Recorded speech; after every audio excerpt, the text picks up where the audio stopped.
Hello, everyone. My name is Erin. Yes, I am finally back. I do apologize. It's been a minute, I know, but I've been gone for a reason. I have been part of some phenomenal programs and have met some phenomenal Black women.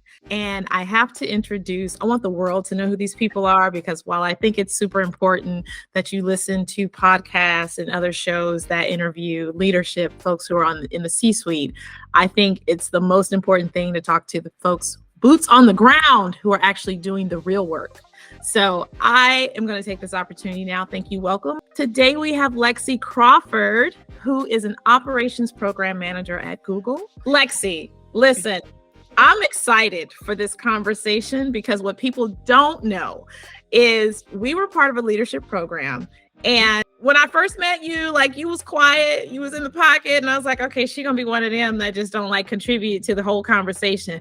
But y'all, when she opened her mouth, oh my God, I was like, is she running this program? Because like true leadership. I was hearing true leadership principles, and I'm not just giving y'all gas. Seriously, just stay tuned. Listen, she's got so much to share. But first, let's welcome Lexi Crawford. Oh, thank you. Likewise, I'm equally as excited, probably a little bit more. You're one of my favorite people. And so to be able to sit down and have this conversation with you is a deep honor, privilege. And so I'm happy to be here. I am. Same. We like to say plus one. Plus one. Okay, so Lexi, I think a lot of people who kind of pay attention to the tech space know what a program manager is, but a program manager shows up in different ways at different spaces. So can you just enlighten us, like what do you do on a day-to-day basis? Sure. So you're entirely right. The program manager is a very broad statement, especially within the tech space and what role you're in. I am an operations program manager in supply chain. And so I recently transitioned into this role from just the maintenance planning program manager.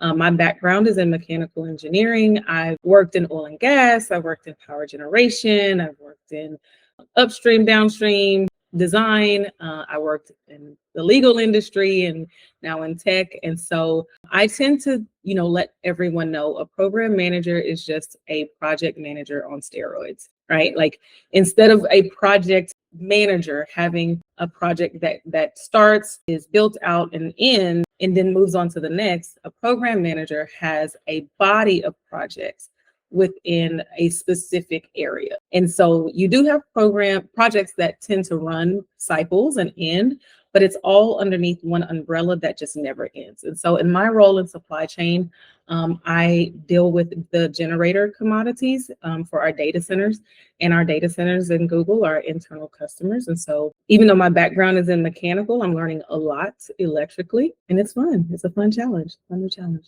Lexi, this actually, I'm like, first of all, wow, mechanical engineering, seriously, like you don't find a lot of women in the space to begin with. So goes to you. But secondarily, can you kind of paint that journey? Like, how did you go from mechanical engineering to Google? Because like mine is like pop, it's like popcorn right now. Okay, so funny enough, I never wanted to be an engineer. Never wanted to be an engineer. I was like, oh my gosh, engineering is so boring. I loved math, I loved science, but I initially wanted to go to medical school. I wanted to be an anesthesiologist, and then I wanted to be an actor and a dancer. And I had all of these. I just, I see something I want to do, I'm going to do it. But my mother she's a civil and architectural designer. She started a business when I was young. My sisters and I worked for her. So I learned how to do design work at a very early age in high school. I was always like a paper chaser. So I was always on the hunt for the money. So I got my first job with a fake ID at about 15 years old. It was, after working for my mom, but also wanting to just kind of have like some varied experience. After high school, I knew I wanted to go to medicine, but I didn't realize how much I didn't like hospitals, actually. Mm-hmm. So I just didn't know what I wanted to do. And I was kind of wandering. And I was in a situation with my family where I had to take on a lot of responsibility very fast, and I had to grow up very fast. So I didn't really get a chance to enjoy like my after high school teenage years. I started working for a very large oil and gas company. it was my first very professional job, but I needed that job because had family obligations that were serious. And so I was doing design work. I was a mechanical drafter and designer for offshore pressure control products, a very large company. And it was there that my colleagues and my managers actually pushed me to go back to school for engineering. I actually started liking it at that point, but I knew I didn't want to be a designer. Like I didn't want to sit behind a computer all day and just draw. It was boring as all get out to me. And I was like, engineers that I know do this. I don't want to just sit here and snack all day. And so, and I love my big people. Don't get me wrong. I love, big is beautiful. But back then I had a different mindset. I was like, I can't do it. I'm mad about that. And I love snacks. So I started going back to school and I was working full time. I was going to school in the evening and I ended up changing companies and I got into power generation. And I started working as a field service engineer while I was in school. That's just where it took off. And so I am not really the type of person that just kind of leans on loyalty. When I recognize an opportunity or a new challenge, I tend to go after it because I get bored very quickly. And that's how I ended up moving from there to a chemical company doing refining work to another oil and gas company to the legal industry. It was just, I was getting bored and I get bored very quickly. And so that's how I ended up in tech. Fascinating first and foremost, right? Because I'm hearing like several ways that I relate to your story in that there was a need to go to work. Mm-hmm. Why I love Black women is like we will take a skill set and just maximize it, right, to the nth degree. And so that's exactly what you did. And then also at the same time, like you didn't even allow yourself to get pigeonholed. You were pivoting like along the way. You just made it happen. Yeah. Not everybody has that. Not everybody has that. So when we talk about, and again, like I think that's why you and I really connected because like listen, I'm gonna move. I'm gonna get bored really move. Go that way. But for people who don't have that naturally, like what would you attribute that to? What would you say the mindset? Like, where are you in the space when all of a sudden this ain't working for me? Mm-hmm. I think for us as Black women, and particularly, especially for us in the Black community, we were always told, go to school and get a good job, right? Go to school, get a good job, go to school, get a good job. And so, but we weren't told how to do that. And we weren't necessarily told, because I got to a point, what is a good job? Like if somebody's telling me when I have to show up, when I'm hungry, when I got to take a lunch break, when I get to leave, like that's not good. And so I think that, it's not that everyone can't do it. It's the change of the mindset. It's that fear, of taking that risk, right? Like, I don't know what's on the other side. You don't, but you also don't know if what is on the other side is good for you if you never go see what's over there. So I'm kind of nosy. So I'm like, well, they handing out jobs over there, what they got. So I'm gonna go see. And my mom was one of those individuals. She's such a free spirit. We moved around a lot as children because my mom was always changing jobs. My mom never had fear. And she also taught us to never have fear. And so I think it's getting past that. I'm here. I got a good job. I'm gonna be loyal. I'm gonna be a good worker, and they're gonna treat me right and be here forever. That is not the case anymore. You have to remind yourself. Bottom line for business is the dollar, and you are the number in that game. Yeah. So they don't have any loyalty to you when business is bad. You better not have any loyalty to them when your bills start increasing, right? Like you need to move on, and if it's not up within the company, then it's on. And this is, it's a transactional relationship. It's nothing personal. It literally is just business. And I think everyone has that, but it's to the degree that you are willing to step out of that comfort zone and take that risk. Right? I a personal motto that I heard somewhere, read in a book probably, is that comfort is the place where dreams go to die. And so when you start getting so comfortable to where you're afraid to chase those dreams, then you're indisposable at that point. Like you're expendable, right? Like you can be tossed away, and because you're emotionally invested in a system that has no emotional investment in you. Yeah. And so if I'm going to be afraid, or if I preach this to everyone, fear fears you because of your greatness, right? Like if fear was a thing or if fear was a person and fear had the ability to peek into your future and see what is coming for you, then it should be afraid of you because what's coming for you is possibly greatness. Yeah. You know, whatever you put out. So why am I afraid? If fear is trying to stop me from getting the good that is coming to me, why would I be afraid of something that's afraid of me? So I don't fear, right? I'm gonna go for what I want, and faith is obligated to carry me because I put good out into this world. Yeah. And even if I don't get it, what I learned in trying to get it is still valuable. So I still win in the end. And I just move like that. And I think a lot of people, once they change their mindset out of that loyalty to a good job, it's going to be the same thing. So now y'all understand why I wanted Lexi to come talk, right? Okay, because like she so Lexi, I want to keep on track with that. You talked about fear, you talked about faith. I think like I'm sensing like this movement. You said something to me yesterday that I took the liberty of writing down. You said success is not an option for you. It's a destination. Yeah.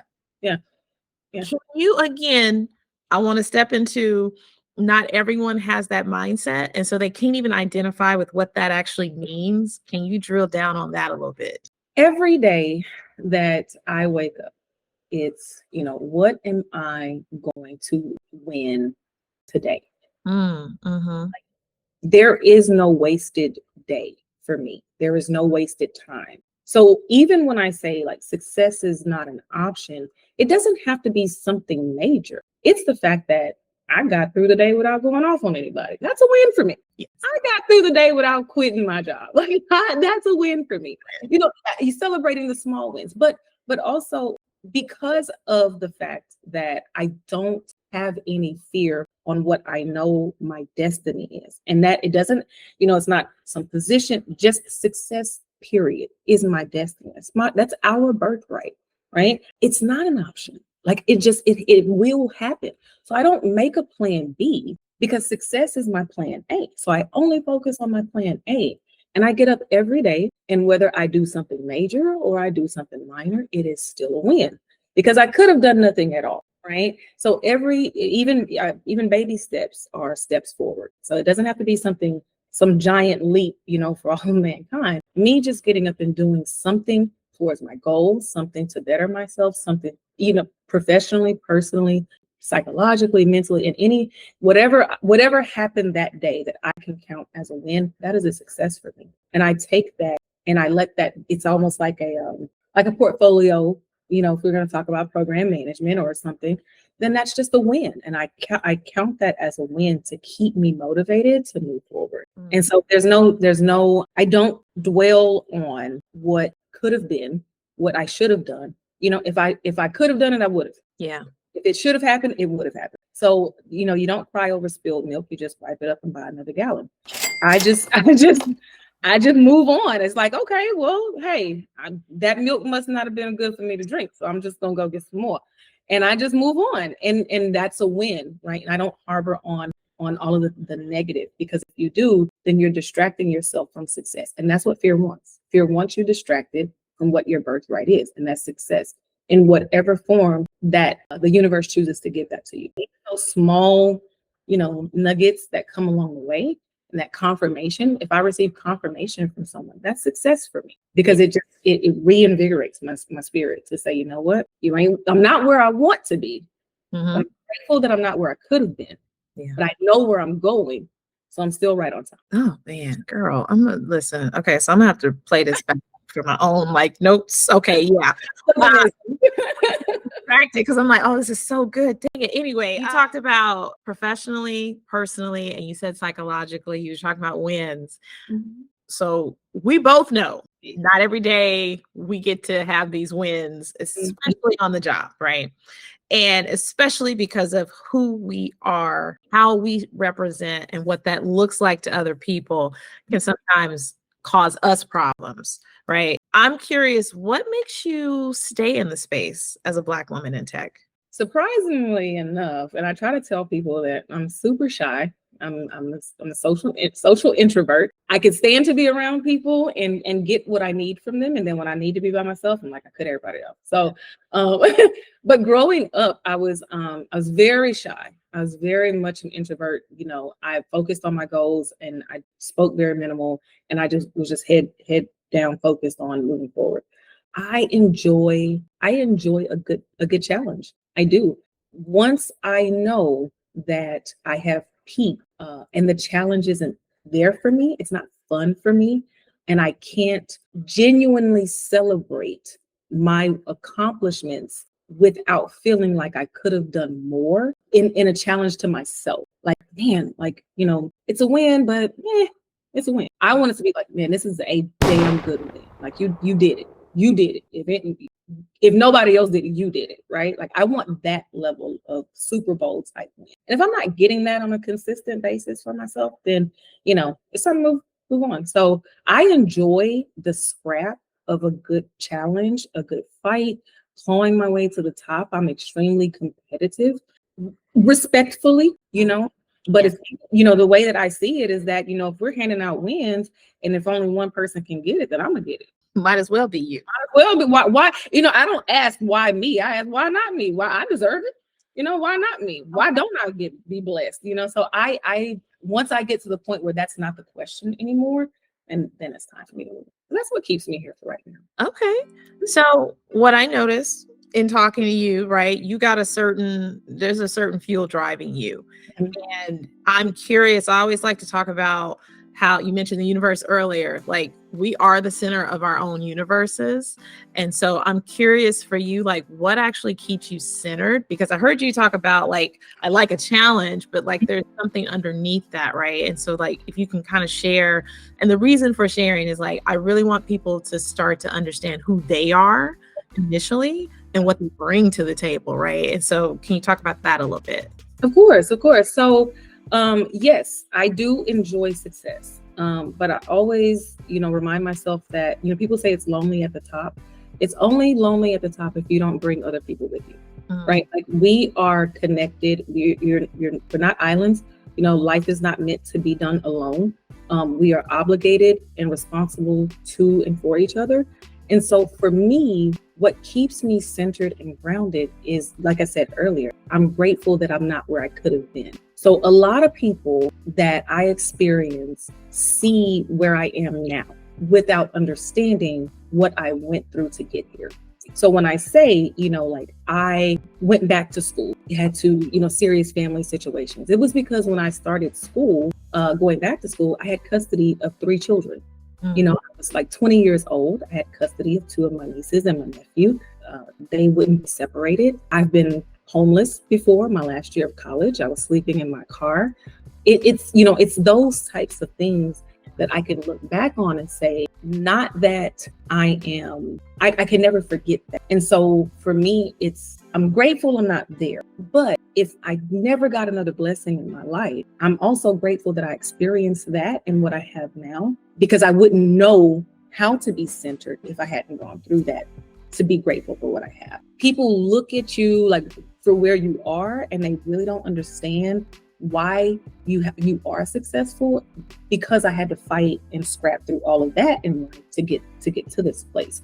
So I always try to remind myself, like, think about where you could have been. Think about the people that you have worked hard for, to provide for, that watch you, that look up to you, that need you to be grounded, appreciative, grateful, thankful, so that they know when they get to a point where they're, you know, successful, they still know how to appreciate their blessings and share those things. So like I said, my life is not meant for me to live alone. I try to be like the biggest giver. I give my right arm and my left leg for anyone, because somewhere along that journey, in order for me to get here, someone gave to me. It may not have been a lot, but it was something. So I just try to think about, like, you know, whenever I feel like, all right, you're getting beside yourself, you know, think about where you could have been. Okay. And be grateful that you're not there. Okay, so the title of this is going to be Grit and Gratitude. Grit and Gratitude, of course. Love it. Love it. I'm gonna eat on this all day. I'm telling you. Lexi, I want to keep in mind those, I mean, because everything you said is definitely inspirational and fact. But for those who have come for just, oh, I didn't know that working in data centers was an actual thing, and like there are tons of things to do within a data center. Can you kind of speak to, for those who may be interested in following your own path, right? What skill sets do you think are actually required that don't show up on a resume or on a job application? Sure. So when I started at Google, I had no idea what a data center was. I really didn't care. I knew that all I knew about Google was that, it's like Google search, a couple of phones, things like that. But also like all I needed was software engineers. I had no idea that there was this entirely other different space for mechanical engineers, chemical engineers, electrical engineers, industrial engineers. And so when I started researching what a data center was, it actually, a lot of the applications, equipments, things like that were what I had done before. I think that one of the biggest skill sets that it really is overlooked is communication. Really understanding how to take the skills that you have and the experience that you have and translate that into what's being done in a data center. So mechanical engineers that have worked with pumps and compressors and generators and cooling towers and things like that. If you work with that in a refinery, then you can work with it in a data center. Wow. Electrical engineers who are, working with switch gears and power generation and things like that, generators. Like if you work with that in another industry, then you can do that in a data center. But it's how do you articulate that? Right. So I did a lot of research. I applied for a very long time before I got on Google. The people who know, they know. The people who know. And the interview process was extremely difficult. I actually asked to be removed from it after a while because I was like, man, this is some bull. Can I go somewhere? I was like, this is some bull. Like it was ridiculous. It was ridiculous. I interviewed for 6 months. Wow. Yeah. Girl, that's 3 or 4 different roles. I interviewed for 6. I was like, y'all got me messed up. Like now I'm getting upset. Yeah. But it's my emotions. You're playing with my emotions and I got stuff to do. And so it was a lot. But what I didn't understand, and this is a big thing, I think that I try to really let people know now, I do a lot of campus outreach, is make sure that the experience that you're translating from the industries that you have been in match what is on the job description. And so I didn't understand tech is different when it comes to resumes and interviewing and how to communicate what you've done. It's the work that you've done, this in terms of scope. And this is, let me caveat that to say what you have done, not how you worked on a team, not what we did, what you did. And that's for us as Black people, that's very hard for us to self-promote. It starts with the interview. What you did, what your scope was, what the impact of that work was, how it was successful and how you measured it. How did you know it was successful? Project managers, you start a project, you complete it, and then you move on. But how do you know that project was successful? Like, what did you do to go back and actually track that this is trending in the direction that you wanted to? Cost savings, time savings, anything like that. But you got to be able to talk about it. So the resume it just gets you, it just opens the door. But this is what gets you in. And so there's a ton of information. I spent months preparing on interviewing. But I think that's one of the biggest skill sets that people don't capitalize on. Because they, I'm an engineer. Oh, I do this. Well, how do you talk about that? Because the people who are interviewing you, right? Like that's a whole nother thing, interview bias. They're looking for specifics.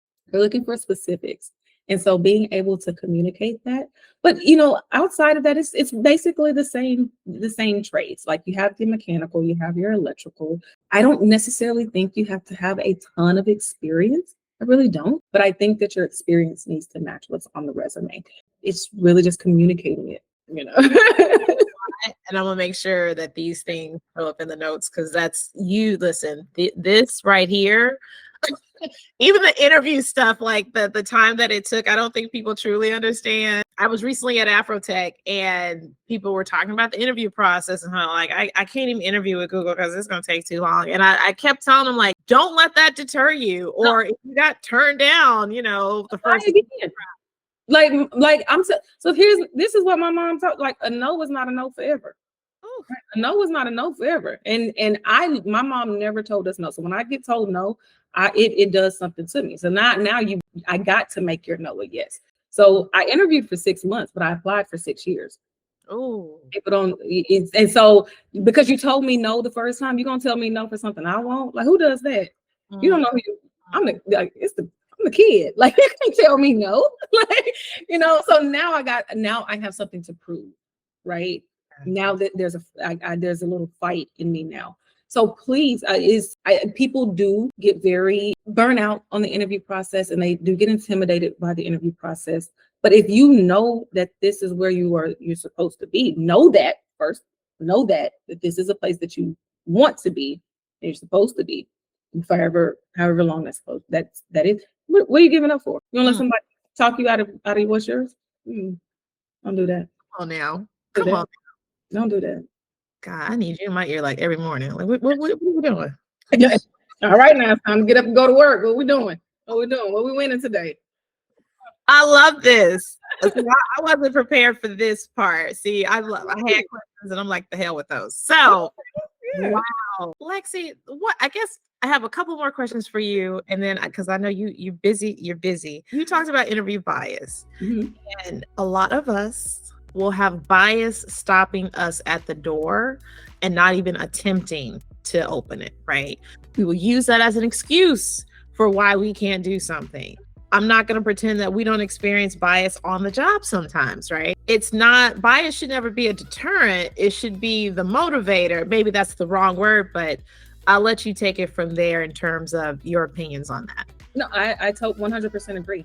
I 100% agree. If you are willing to give up that easy, then you may not deserve it, because it's hard getting in. It's even harder when you're in here. And that's any industry, like definitely tech. But, I came out of oil and gas where I was the only African-American, the only Black female. Like I was, and that's one of the things that I was able to use in my interview process is, I am tired. It's lonely being the only. Before I walk into any situation, I at least want to know what I'm getting into. There's a catch to that, right? So I asked during the interview process what the racial makeup, the diversity makeup of a team is. Not that somebody won't lie to me, but I'm a pretty good discerner of character. I could tell, like, you lying in my face, it's all right. But at least if they don't lie, at least I know what I'm getting into. So I asked that because I want to see who's going to be honest with me. And if it's not where it's supposed to be, which I already know it is, it isn't, because of the industry and because of, systemic issues and things, systems and things like that. I know that. I know that walking in, but I just want to see what you're going to say. And so if you are that timid and easily dismayed to go after something that you want, then it may not be for you, because it's a lot of fight. There's no perfect place. There's no perfect company. If there is, and a company is imperfect because we are all imperfect people, you can start out having the best situation and then end up moving to a different team and have something different. So it's gonna be that wherever you go. So if that's your excuse to not continue on with the process, then you're not gonna have anything. I totally agree that should be more of a motivator, because then you have the opportunity to get in and make change. Because when you walk through the door, if you're the first one in, you shouldn't be the last one through it. Yes. Hold that door open and make sure that other people come after you. I call all my people. Let a job posting come out. Hey y'all, they got jobs over here. Come get them. Listen, my LinkedIn stay reposting like this job is available. Yes. I refer everybody. Everybody. I want all my people in here. Right. So, and but that is what I have learned. And I have a mentor within Google that really gave me this nugget early on when I started, and it was something I had to sit in. Everybody is not equipped to be the first. If you are easily intimidated by the process, latch on, learn, understand how to connect and how to network to someone who's already in. Don't just give up completely, right? Like if you can't get through the front door, go through the window. There's other ways. There's more than one way to skin a cat. Yes. Right? And so if it is an emotional investment. It's a lot of emotional toil that comes along with that process. But there are people who have gone through that process that can talk you through it. So understand how to build those bridges early on. There's programs, the Champion program, where you can reach out and be connected to someone internally through different ERGs that can help, right? And help facilitate that. That was so good. Anyway, I'm sorry. I'm just like, oh, good. You know how we do. Okay. So Lexi, last question. This is more of a free reign for you. You've already dropped so many gems. Like they actually need to be working you on the inside, because like you said some things. I was like, oh, we could definitely use this. I try. I tell them like y'all ain't ready for this. Utilize me, right? Lexi, is there any advice, gems, any notes you want to give based on like things that we haven't talked about already? Like if you could just impart for the last couple of seconds, minutes, whatever, what would you give to the world? What would you give to Black women? What would you give to people? So much. I will say specifically in this space, know yourself, right? Like in any space, as Black women, we are so powerful. As Black people, we are so powerful. We are so talented and creative, intelligent. When you know that you are valuable and you value yourself, then nothing can stop you. That, we talk about in turn like, oh, imposter syndrome and things like that, and I suffered from it. I didn't know what it was. And I suffered from it because I started during COVID and things were just way different for me. And then once I realized, look, girl, what you tripping for, right?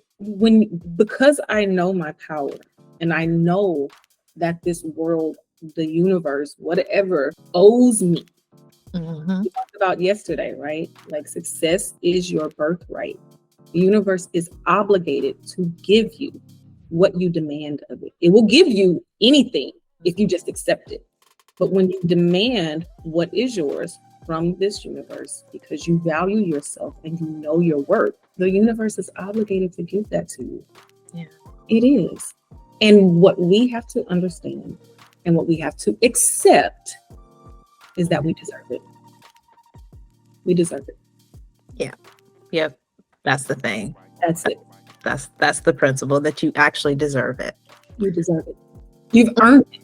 So you definitely deserve it. And again, if they're handing out blessings on the corner to anybody, why not you? So once you accept that, the world can't stop you. Nobody can stop you. No interview bias, no imposter syndrome, nothing can stop you. As a matter of fact, fear is just going to be more afraid of you. So just buckle up and accept it. Enjoy the ride. So look, I like to tell people, Lexi, like you already won the race because you beat out the other 50 million sperm. Okay. Egg. But what you just said is the part that's necessary once you get here. Enjoy the ride. Enjoy it. I love this so much. Thank you. So as I started this out, y'all understand why I was hopping on the calendar. Like, and I don't intend to stop. So Lexi, thank you so much for sharing your journey. I learned some things. Again, seriously, the message here is like grit and gratitude. I love that so much, which Black women are already good at anyway. So thank you for just imparting your own wisdom on that. I don't know where else to go with this other than like up. So again, thank you so much for stopping by. Is there anywhere that we can find you? Like, are you on LinkedIn? I am. Okay. Use my government name on LinkedIn now. It's Alexis Crawford. Use my government name. So it's Alexis Crawford. And it's Lexi Crawford on LinkedIn. Please connect with me. I am always willing to help. It's an honor and an obligation to help. So if there's anything that you need, don't hesitate. I will do whatever is within my power to help in any way that I can. It's an honor to be of service. All right, y'all. My channel is The Only Girl in the Room. Today I am not, nor do I intend to ever be moving forward, which is why we are doing this exercising series. I'll see y'all later.